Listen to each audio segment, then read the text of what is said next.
How's it going, YouTube? DM Tombstone Belts back here again with a brand new video. And today I want to talk about all the stuff that's been happening, especially with the competition, my schedule for the revisit bout, and as well my outcomes for the aftermath for the Money in the Bank that leads to Monday Night Raw of last night, and as well tonight on SmackDown. But anyway, I want to talk about the competition between me and Mud Nations. We decided we just ended in a draw. We're both good in our ways. We both have each other's titles, and we both agreed they're both good belts. We decided the tiebreaker just ends in a tie. And I kind of like it how it is. And when it comes to revisit, I'm still working on it. It's just I ran out of materials, so if you're wondering, yeah, I'm still working on the belt I chose to do a revisit of. It's just that I ran out of materials right now. When I get the materials, I'll be still working on that. I'm just on hold right now. And now I want to talk about the outcome of this Sunday's pay-per-view, Money in the Bank. Where the matches either were good and some were bad. Obviously, one, I said the outcome could have changed, like Shane McMahon and Miz. Miz definitely should have won that match because the fact is he pinned Shane McMahon and the ref stopped the pin because he claimed a rope break, which in a steel cage match should not have happened because rope breaks don't exist in matches that have no disqualifications. So Miz should have won that match. It was due to the fact of the referee's bad call that he lost. So then again, it's hard to argue with the ref because what he says goes. Other matches were good, like Bayley winning the women's Money in the Bank ladder match. And then Becky, but the one problem, Becky 2 belts. Now just Becky the Raw Women's Championship since she lost to Charlotte Flair after defending it, literally after defending her Raw Women's Championship against Lacey Evans. Now Charlotte being a 9-time Women's Champion, but then losing it after Bayley cashed in and beat Charlotte Flair for the SmackDown Women's Championship. That's what I like, because screw Charlotte. I think she had the title too many damn times now. She needs to lay off for the Women's Championship for a while. Now, the SmackDown Tag Team titles never defended. That was stupid. Iconics say they're the best tag team champions, but they barely don't defend them. They need to lose those belts. All the other matches were okay. Roman Reigns, Kofi Kingston, and Seth Rollins retaining their titles. That was a good call. Now comes the outcome of the men's Money in the Bank ladder match, where apparently Sami Zayn replaced Braun Strowman, but Sami Zayn ended up getting injured or to the point where he had to be sent to the hospital and not be able to compete. But they wouldn't allow Braun Strowman to be back into the match, so it was just 7 people. In the end, Mustafa Ali was going to climb up and retrieve the briefcase, and all of a sudden, out of nowhere, an 8th competitor came out, knocked him off the ladder after revealing himself, climbed the ladder, and retrieved the briefcase and won the Money in the Bank ladder match. And that 8th competitor was Brock Lesnar.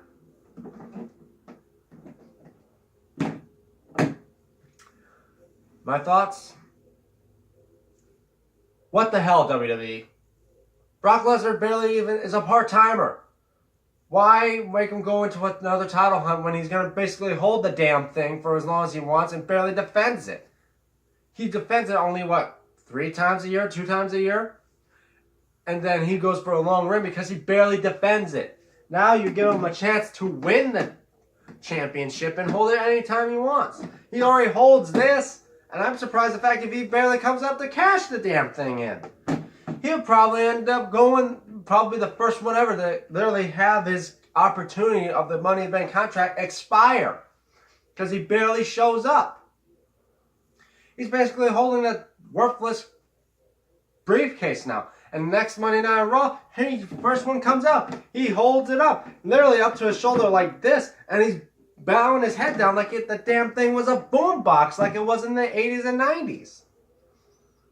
Like, that was a stupid gimmick for him to come out to his beat like he's listening to music on the damn thing like it was a boombox. Anyway, and the fact now with the wild card rule, which had effect, it doesn't matter if you're on Raw or SmackDown, because you have this with the wild card rule, you could go after anyone. You could go after the Universal or WWE Championship. Doesn't matter if you're on Raw or SmackDown. As long as that wild card rule where 4 superstars are, if you're the Money in the Bank champion, like this, if you are on SmackDown, you won this. You could go to Raw, cash in, and become Universal Champion. If you're on Raw, go to SmackDown with this and cash in on the WWE Champion.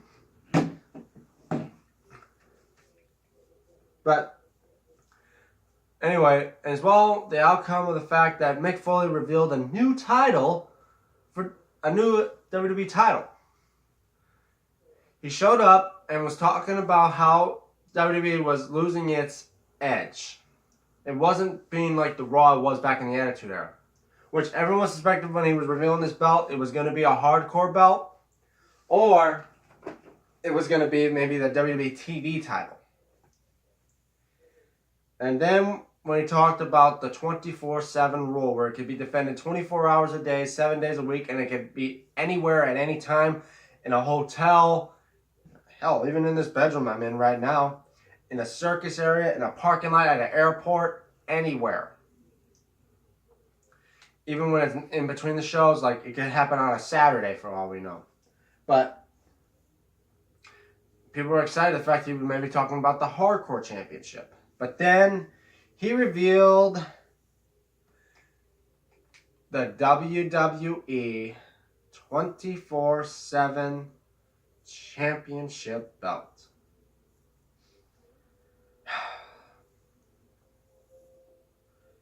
And there's some good positive and there's some negative feedbacks from that. People were booing and people were cheering for the belt. But the majority of the time you hear the boos. Probably WWE will cut out the boos and add more cheers like they did for the Universal title. That's what they're well aware of. But anyway, I have some positives and some negatives.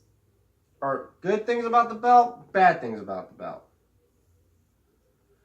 Let's start with the good things of the belt, because I'd rather end up with bad because there's less good than bad. So let's start with the good. What's good about the 24/7 title? Simple fact, the concept. It's defended 24/7. It's like the Hardcore title. Back in the Attitude Era where it was defended 24/7. And the fact is, you can see it defended majority of the time. It brings new light to the people that bring back WWE. You want to see a title defend mostly any time. And the fact is, alright, we have 3 champions so far of it. The inaugural one was Titus O'Neil. And the fact the match started with him playing the belt in the ring. And the first one to grab it is the champion. That's how the match started. Then Bobby Roode won it by pinning him, Titus O'Neil, literally a minute after he won it. Then he was running around for about a couple hours. Then R-Truth, trying to protect him, ended up revealing everyone in the opposite direction to give him a chance to pin Robert Roode, and then he's now the 24/7 champion. But anyway, I like the concept, the fact that how it could be defended 24/7. Another thing I like about it is the design, which I got a photo here. Oops. The design. It's a green belt with gold plates. The center plate's circular while the other one's rectangular. Basically, it almost looks like a concept for like the old Attitude Era Big Eagle belt. But as we see close, if I could try to get it without the glare, you see the WWE logo. It's circular. It looks like a gold platinum record on a green strap. Green strap's okay. Most people don't like green strap, and it says 24/7 on the center with a texture to it that make the gold stand out more to the gold on the outside of the plate. It says WWE 24/7 champion. And the side plates have no design. There's basically plain plates with little designs in the corners. But I can see why there's not much design to it. I mean, it's pretty good looking because the fact is, because, A, of the concept, the fact that it's defended and it could be a new champion anytime. That's why there's no time to have a name or like the side disc like for the other titles. There's no time for it. So anyone could be the champion anytime, anywhere. There's no time for them to have their name on the plate.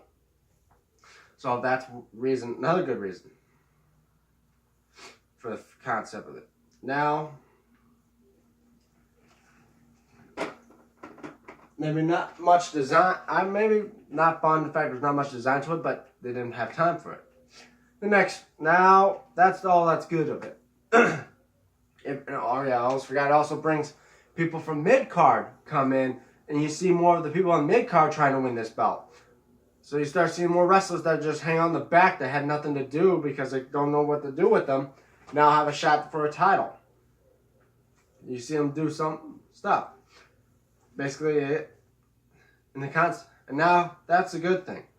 What is bad about the WWE 24/7 Championship? 1. The name.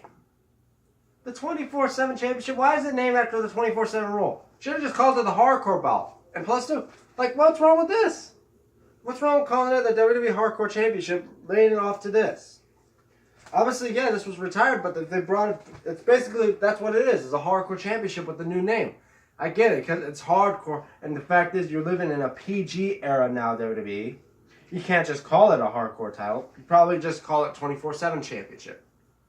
It's basically like a hardcore title, because you could basically, there are no rules to it just to win it. As long as you have a referee nearby. Plus 2, and the fact is, it could jump. Oh, another good thing is it's not just a title for Raw or SmackDown. It's for all brands. Raw, SmackDown, 205 Live, NXT, NXT UK. It jumps to all 5 brands. So any one of them can win it. But there's a thing. The fact that it's basically a hardcore title with a crappy name. The fact that the name 24/7 in the center of the plate. I would expect it just to say hardcore and it would look good. That's the reason. In fact, I think there are more good than bad. Besides the fact that it makes this, the fact that it's entirely a pointless thing, the fact that it could defend it anytime, anywhere. Huh, I thought there was more bad than good, but I guess the only bad thing is the name. Unless I would count the fact there's lack of design into it, but to each strong. But anyway, guys, that is it for me. Don't forget to like this video. Don't forget to share. Don't forget to subscribe. Leave your comments below. If you guys agree with my opinions of how I think of the outcome of what happened this week, let it know in the comments. As well, follow me on Twitter at Twitter at DMTombstone96. I'm DM Tombstone Belts. I'll see you guys in the next video.